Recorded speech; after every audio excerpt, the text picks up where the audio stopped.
De nada. Então, que tipo de indicação nós temos para realizar uma hemoterapia, né? Uma hematoterapia, uma transfusão sanguínea? Transplantes, quimioterapias, cirurgias de grande porte, traumatismo, doença hematológica que necessita um esquema transfusional. Um por um aqui. Transplante. Por que transplante eu precisaria de uma transfusão de sangue, gente? Porque a pessoa teve alguma hemorragia, alguma coisa assim? Posso ter um transplante grande, né? Que aí vai entrar também na cirurgia de grande porte. O transplante, eu não sei se vocês sabem, mas o transplante ele tem um sério problema de rejeição. Já ouviram falar disso? E geralmente, ouvi falar uma vez que tirar sangue de um lugar e colocar um outro é proibido para as pessoas da área da saúde, é verdade? Então, Stephanie, tem essa. Eu não sei ainda o que, que é tirar o sangue, porque não faz sentido você tirar o sangue de um lugar e colocar em outro. É, pensa assim, eu vou tirar o meu sangue, sei lá, estou tirando aqui da minha veia 20 ml para pôr na minha perna. Se eu for pôr no sistema circulatório, não faz diferença de onde eu tirar, porque está no sistema circulatório. A diferença é que existem até um método anabólico, né, de anabolizante, que você tira o seu sangue, estoca, aí depois de um tempo você volta a colocar esse sangue no seu corpo depois que você já recuperou aquele volume retirado. Então, sei lá, você tirou seu sangue, 450, 500 ml. E aí você, depois de 2 meses, que é mais ou menos o tempo, né, 2 a 3 meses, você coloca de volta o sangue que você retirou de você mesmo. E isso vai te trazer, por exemplo, melhora na circulação de oxigênio, mas melhorar na saúde de uma forma geral não tem grandes, assim, digamos, benefícios. Tem, tem que você vai ter mais oxigênio, você vai ter mais hemácia disponível, você vai ter um volume maior, isso pode ser até perigoso se você tiver pressão alta. Se você estava saudável na época e você estiver doente agora, os seus fatores imunológicos vão agir, né? Mas não necessariamente todos, porque se você pegou uma doença no meio do caminho e já se curou dela e aí voltou o seu sangue antigo, não vai fazer diferença nenhuma, porque aquele sangue não tinha os fatores imunológicos, entende? Tem coisas que são, tipo assim, a gente tem que ver do que é, porque tirar sangue de um lugar e colocar em outro, no corpo, no sistema circulatório, não existe. Porque esse sistema circulatório imagina um círculo. Da onde ele parte e para onde ele volta, o sangue.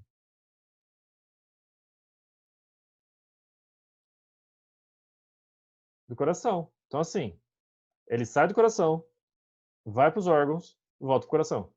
Então, se eu tirar da coxa, é o mesmo sangue que eu estou tirando do braço, né? Alguém discorda? Tipo assim, Pois é, professor. Então, tipo, foi o que ele falou para mim, que, tipo, ele disse que tá dando até fazendo efeito, não entendo, porque o sangue circula pelo corpo inteiro. Como que ele tá tirando da perna, colocando no braço e isso que eu é, fiquei viajando. para Eu falei, mim, não, vou até perguntar. para mim não faz muito sentido, assim, Não, né? eu também, mas diz que é o tratamento que tá fazendo e diz que tá adiantando, Ele, tá dando resultado. ele não está mudando o volume de sangue dele, certo? Não está mudando, Pois é, isso né? que eu É, fiquei, tipo, O sangue, viajando. o sangue que ele tira da perna é o mesmo, assim, em composição que tem no braço. Sim, Que mais? Em mas fun- ele faz todo dia, professor, isso. É. Sozinho, assim? Tipo, não é tratamento médico, então. A esposa, não, a esposa dele ajuda ele em casa. A esposa dele é enfermeira, técnica, É, enfermagem. aham, isso. Eu também, isso que eu vou, dia que ele vir aqui no meu sogro arrumar carro, que ele é um cliente, né? É. Eu vou, tipo, vou especular ele direito, porque eu também fiquei viajando nesse negócio dele. Depois a gente faz uma pesquisa para saber, né, que lógica tem isso, porque para mim é tipo Sim, homeopatia, não faz sentido nenhum. porque se é o Pode mesmo ser. sangue que tá no corpo, ele vai tirar de um lugar e colocar no outro. Ó, a Isa falou que pode ser, ó. Se tira da veia e injeta no músculo, aí é um tipo de anabolismo. Pode ser. Porque você está injetando sangue É, direto na musculatura. Né? Basicamente, você está injetando oxigênio direto na musculatura. O que é muito perigoso também. Tá? Assim, você tirar sangue de um local de punção e colocar em outro é perigoso por causa de infecção. Né? Se for mal feito, vai dar chabu. Colocar no músculo é pior ainda. Né? É muito mais perigoso você regar o músculo com sangue. Mas é uma prática anabólica que é conhecida assim. Ele melhora muito fatores imunitários, mas o preço que você paga depois é bem pior. Né? Não é uma coisa que seja vantagem por muito tempo, porque como o sangue ele tem muito catabólico, você pode acabar prejudicando. No começo é beleza, né? Tipo, como tem inflamação, a renovação celular é muito melhor para a pele, para o músculo. Mas depois de um tempo você sobrecarrega todo esse sistema e aí a coisa fica bem feia. Não é uma o coisa dia que ele que. vir aqui, eu vou especular ele. Daí Né, eu falo pro professor. pergunta se ele coloca direto no músculo. Se for direto no músculo, é isso mesmo, é o tipo de anabolizante. E eu vou te falar que tá para ser mais perigoso do que injetar, por exemplo, é, insulina. Muito mais perigoso, eu acho. Diz que ele tentou fazer tudo que é tipo de tratamento, não dava, não tinha resultado. No que Mas, tá dando resultado é isso mas, daí que ele tá fazendo. mas e doença você não sabe que ele tem. Pior que não. Minha sogra que tava falando pra mim esses dias. Eu falei, Uhum. mas como assim? Não tem lógica. O cara que tirar o sangue do corpo e colocar no outro. Não tem lógica isso fazer. Daí Não, eu até ia perguntar pro professor, o professor já tocou no assunto, eu já falei. mas seres humanos, né? Quem conhece seres humanos? É, Somos muito bizarros. Mas veja lá e venha conversar com a gente de novo. beleza. Bom, além de transplantes, né, porque acaba sendo uma cirurgia de grande porte, rejeição, você precisa, às vezes, repor aquela perda, tanto porque você teve uma inflamação, então pode ter uma desidratação muito severa, a própria perda durante a cirurgia, você tem que repor, porque senão os fatores imunitários caem demais, então essa pessoa não se recupera bem. Em relação às quimioterapias, alguma ideia? Sabe o que é quimioterapia, né?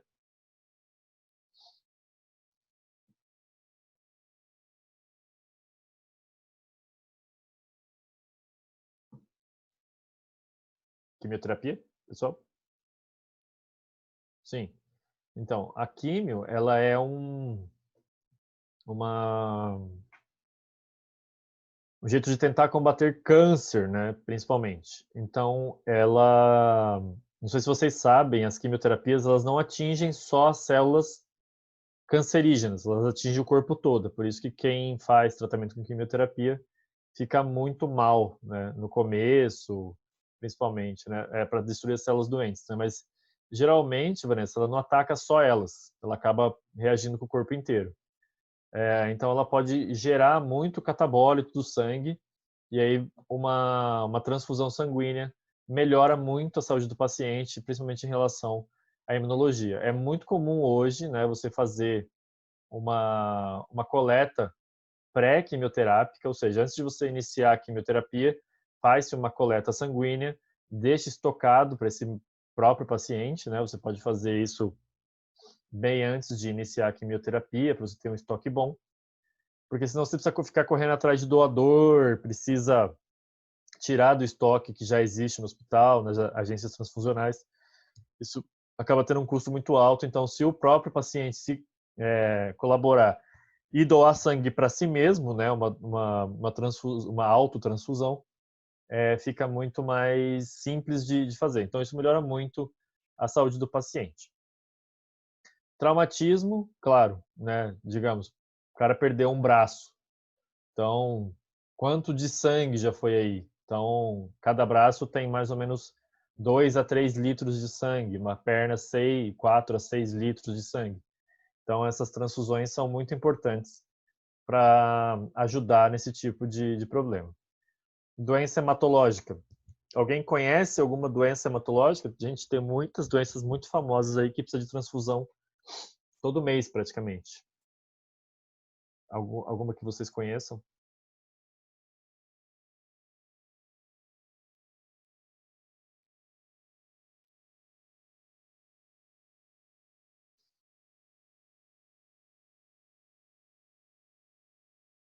Isso, anemia. Tem um tipo de anemia específico, Isabela.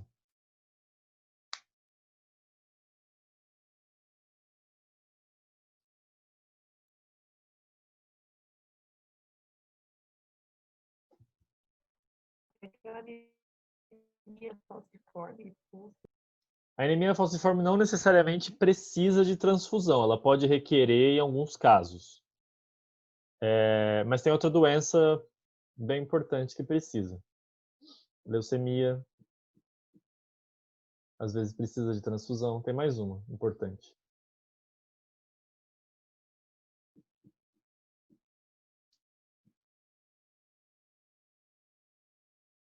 Linfoma. Fígado. Que doença do fígado?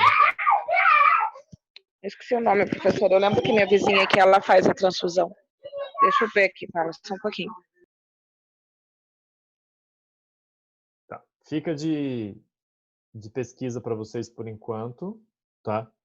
Tem uma doença que é muito famosa e a gente esquece que ela precisa de transfusão quase todo mês, tá? E aí a gente vai esperar a Andressa depois. A Andressa vai falar pra gente. A Andressa, né, que foi ver qual que é a AIDS, não necessariamente também, Bel. Trombose também não. Não necessariamente. É uma doença genética que precisa. A AIDS, ela, em estágios avançados, você acaba precisando dar uma carga que nem na quimioterapia, mas não necessariamente precisa de transfusão sanguínea. A trombose é justamente o contrário. Você contraindica, Miriam, a transfusão, tá? Justamente para você não aumentar muito o volume e acabar criando um êmbolo, tá? Eu vou falar.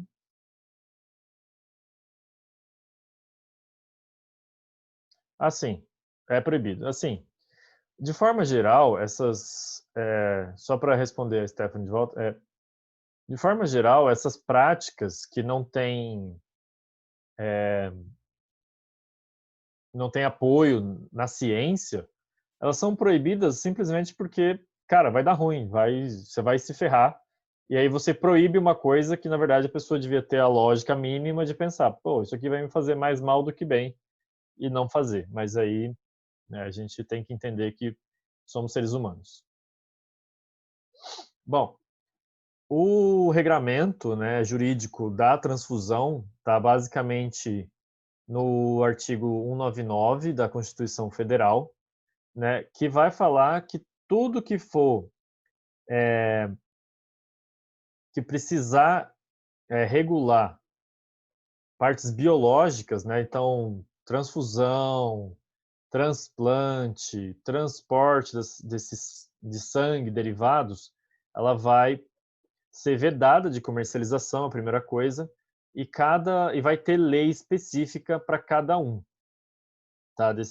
Tanto do transplante quanto da transfusão. Então, aí a Constituição é a lei maior, né? E a gente tem que ter algumas leis abaixo que normatizem a questão. Então, sempre que a gente tiver doador, esse doador tem que ser cadastrado, ele tem que ser identificado, tem que ser, cara, você tem que saber onde ele mora, quem são os parentes, quais são os contatos de urgência. por N motivos, né? Motivos óbvios, pessoal, que você teria que conhecer o doador de sangue.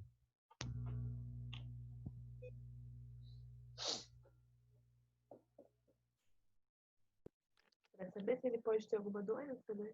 Né? E se ele... E, aliás, imagina que você identifica uma doença que ele não sabe. E aí você tem que ir atrás dele. Muito importante, é uma questão de saúde, né? Doença hematológica clonal, hemoglobinúria, proxística, linfoma. Qual doença é essa? Podemos entrar no mérito depois, Isa? Porque senão a gente vai demorar muito para falar. Hemofilia, muito bom.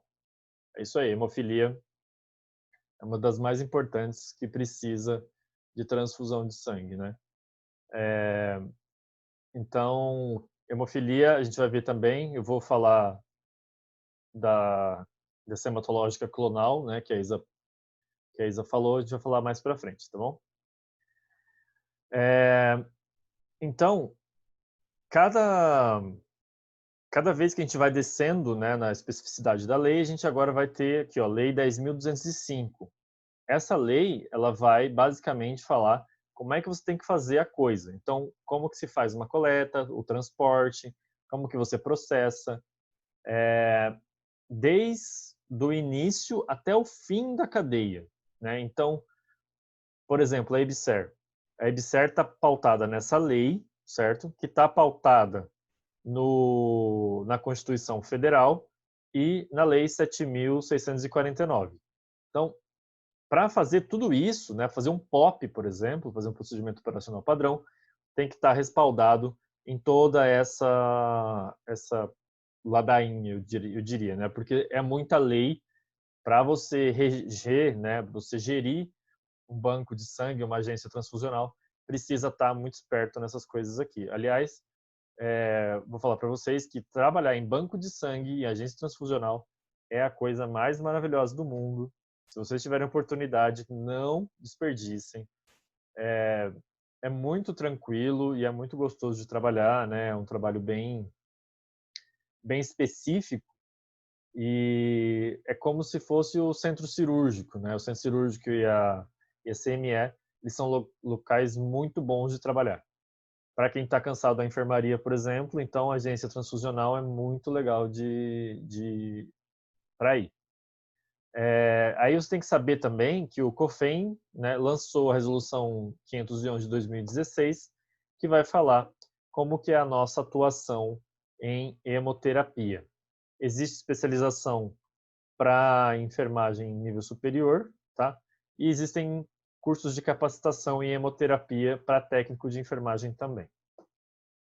Bom, a gente já falou bastante, né, disso aqui, já falou o que é o plasma e o que é a hemácia. Então, o plasma é a parte mais leve do sangue, tá? E as hemácias é a parte figurada, são a parte mais pesada, né? E no meio disso aí nós temos os leucócitos com densidade intermediária. Além disso, né, o que a gente não consegue ver a olho nu são as plaquetas. As plaquetas elas estão aqui na parte figurada. Então a parte figurada vai ser as hemácias, né, mais as plaquetas. E os leucócitos ficam separadinhos. O plasma nós vamos ter basicamente água, proteínas, sais minerais, tá? Então a gente já sabe a função do sangue, né? Ele é que tipo de tecido?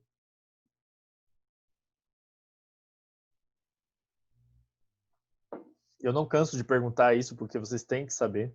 Isso cai em concurso a rodo, né? Concurso inclusive voltado para hemoterapia. Que tipo de sangue? Que tipo de tecido o sangue é? Conjuntivo. Conjuntivo, maravilhoso. Então, tecido conjuntivo, né, ele tem uma especificidade muito alta, porque é um tecido que conecta todas as partes do corpo para fazer com que todo o organismo receba nutrição, oxigênio, retire metabólitos, faça coagulação, retire fatores de inflamação.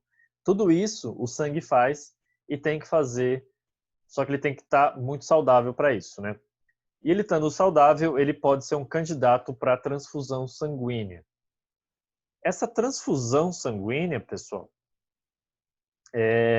ela vai ser basicamente a partir daquela parte primeira que a gente viu, que é a coleta até a recepção para o receptor. Então, o que eu quero para esse paciente? O que ele precisa nesse momento é o que ele vai receber.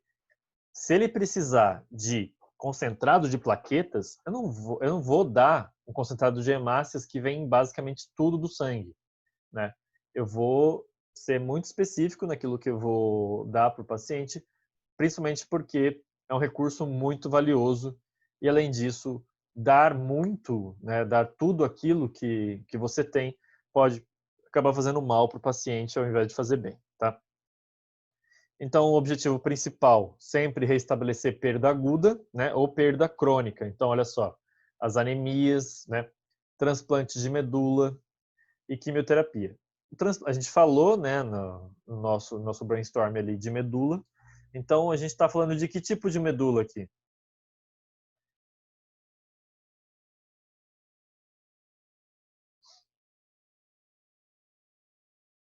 Medula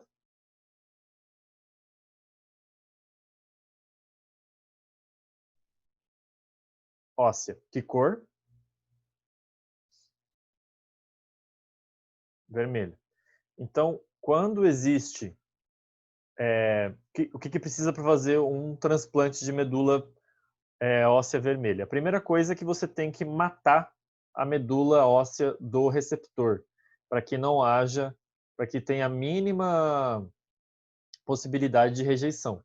Então, você mata toda a medula óssea vermelha do receptor e, em seguida, você aplica, né, aquele sangue, aquela medula, né, porque é basicamente um pré-sangue, né? A gente viu como é que as hemácias se formam dentro da medula óssea, e aí sim o paciente vai começar a produzir uma medula, um sangue saudável, né? Por exemplo,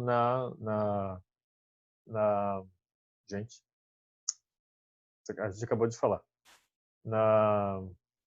Ui, caramba.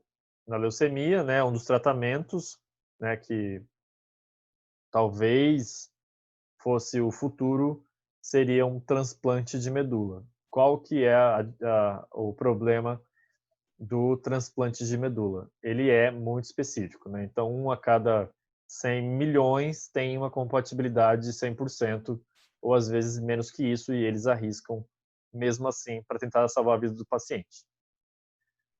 Então, a transfusão sempre vai, olha só, aumentar a capacidade do sangue para transportar o oxigênio, o volume sanguíneo, que tem muito a ver com a pressão sanguínea, né?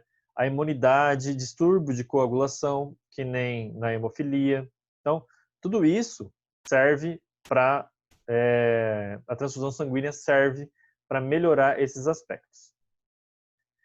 Então, os hemocomponentes, pessoal, eles podem ser esses 4 aqui, ó.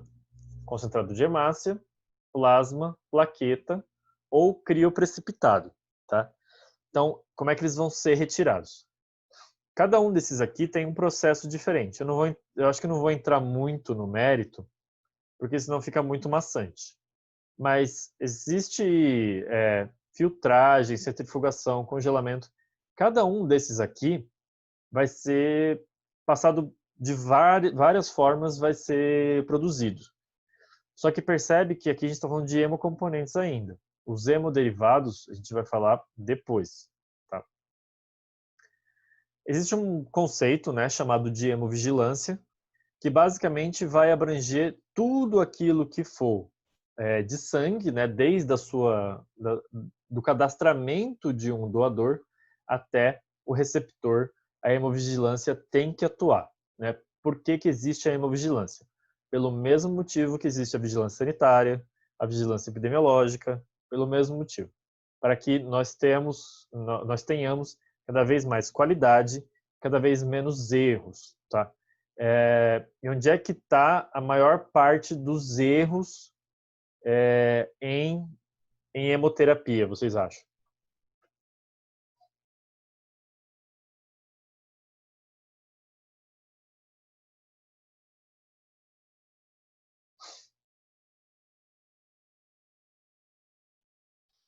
Acho que é a mistura de tipos sanguíneos. É interessante, né? Porque assim, você tem vários tipos sanguíneos. E onde é que você pode errar e quem é que pode errar durante, por exemplo, a coleta?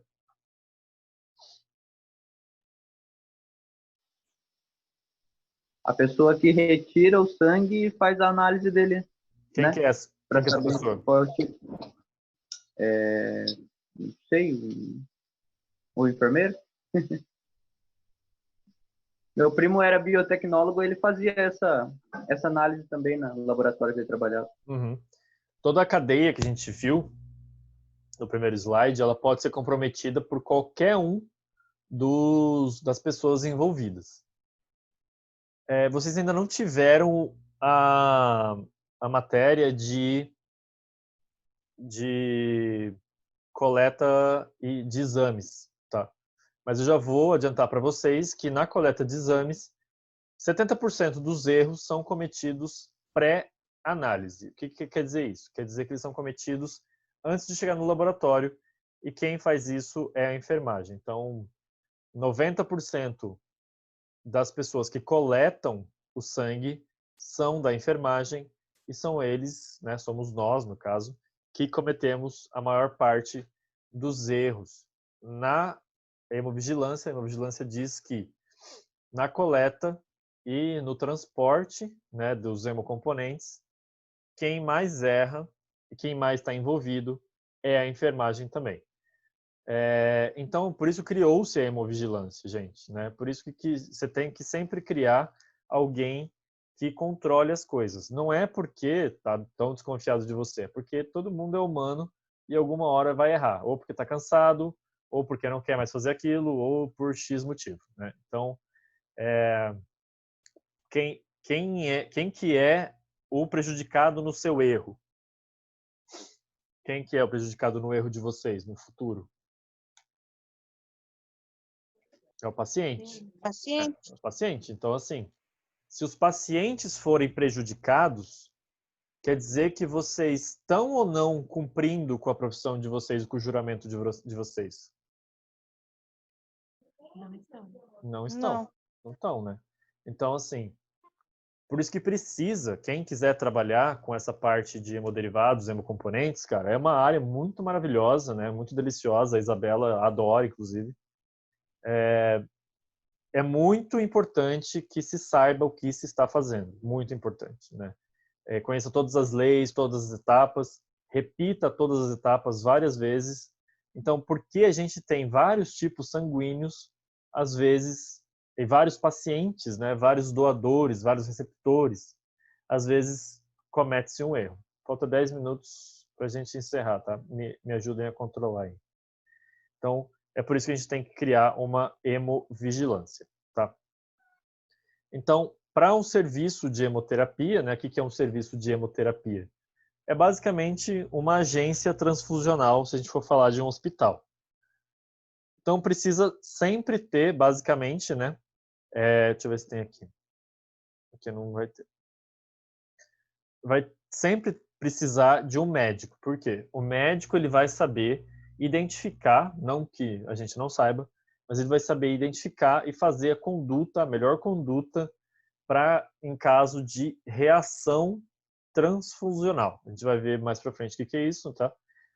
Por enquanto a gente só vai falar que ele é o responsável pelo atendimento. Então, no comitê, né, da agência transfusional, vamos ter um médico especialista, né, um ou dois, geralmente dois, que é especialista em hematologia ou hemoterapia, né? Os profissionais de saúde, enfermagem, né? Hoje em dia é uma equipe multidisciplinar, né? Tem biomédicos, fisioterapeutas, bastante gente envolvida, mas a equipe mínima é essa, junto com um técnico de enfermagem e um técnico de análises clínicas, né? O técnico antigamente chamava de técnico de laboratório, né? O técnico biotecnólogo também, tá? Todas as pessoas envolvidas no comitê da agência transfusional. Esse serviço, né, ele tem que ter um programa de capacitação e atualização técnica, então é a chamada educação continuada. A disponibilização de EPI e EPC também é básica, né? Ainda mais hoje que a gente tem uma pandemia, né? O projeto arquitetônico, quando a gente está falando de um banco de sangue específico, né, ele tem que ter entradas e saídas diversas, locais de coleta diferenciados, postos de coleta, macas,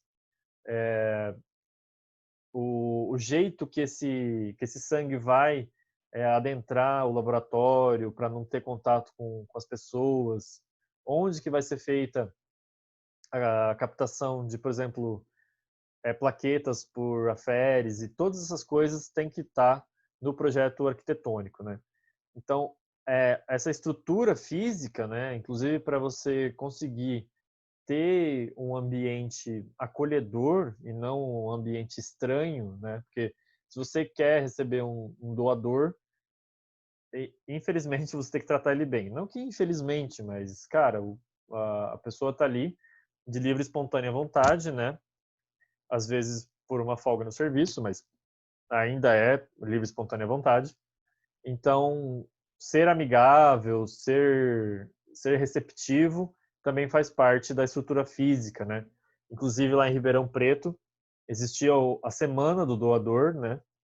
Que era em novembro, se não me engano. E você ganhava camiseta, tinha o dia do lanche dobrado, tinha dia que tinha banda no hall de entrada, era muito chique. Eu adorava doar sangue lá em Ribeirão Preto. Faz um tempo que eu não dou aqui. Estou precisando doar já. Então, esse serviço, ele é justamente para para prestar contas para a hemovigilância, para que se saiba quais são os erros que estão sendo cometidos e esses erros sejam sanados, tá?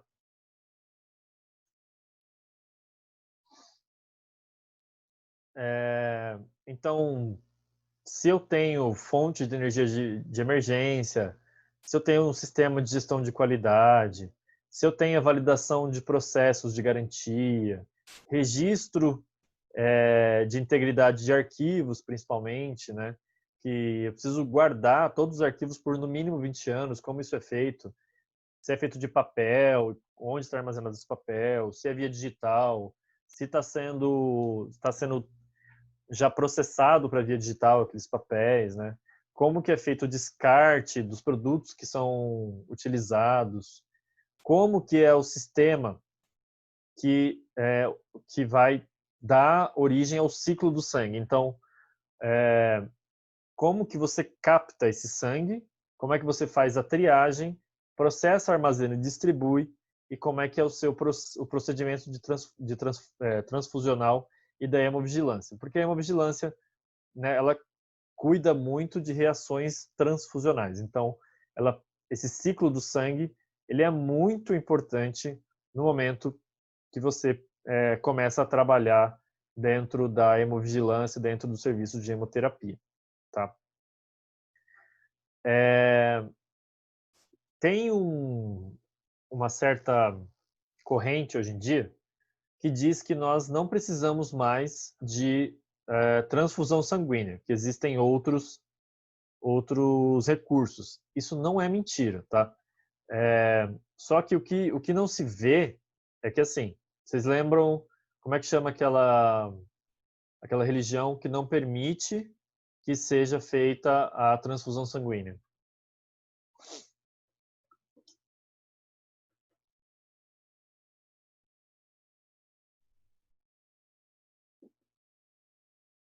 Testemunha de Jeová, professor. Testemunha de Jeová. Então, o que acontece se um testemunha de Jeová é envolvido num acidente e que ele tem uma perda muito grande de sangue e a única chance de salvar a vida dessa pessoa é fazer a transfusão de sangue. E aí nós temos né, esse aqui é um exercício filosófico, nós temos duas situações. Situação A, existe uma pessoa com ele, fala que ele é testemunha de Jeová, se ele receber o sangue, ele vai ficar impuro, vai ser expulso da comunidade. Nessa mesma situação, se ele não receber, ele vai morrer. Nas duas situações, ele vai morrer se ele não receber. A situação B é que é basicamente do dia a dia. Você não sabe se a pessoa é testemunha de Jeová ou não. E aí você, o médico, por exemplo, né, junto com a equipe, decide transfundir o sangue. É um dilema ético gigantesco. E como resolvê-lo, vocês acham? Não tem certo e errado, tá? O debate continua. O que vocês acham?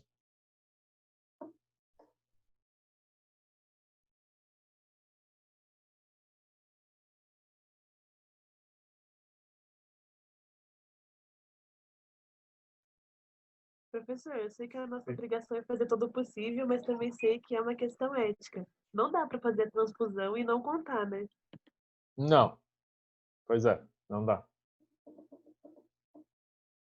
Não dá porque é direito do paciente saber tudo que foi feito com ele.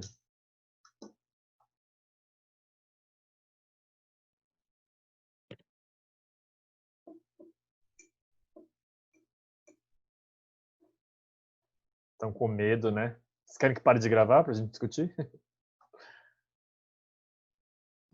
Tentar persuadir ele, mostrar os benefícios, o porquê, né? A pessoa está As- inconsciente. As oportunidades. Ah, a pessoa tem consciente? Isso. E o acompanhante? Desculpa, eu perdi o raciocínio aqui. O acompanhante, ele está consciente, mas ele já falou, se ele resolver, se ele receber o sangue, ele vai ser expulso da comunidade. Que é preferível que ele morra. Ô, professor, eu envolvi minha família aqui no debate e eles estão falando que, da experiência que eles têm, essas pessoas acabam morrendo. Eles realmente não fazem a transfusão. Não fazem mesmo. A maioria prefere morrer. Eu, hein? Alguém é testemunha de Jeová aqui? Acho que ninguém, né? Vou encerrar e a gente já volta.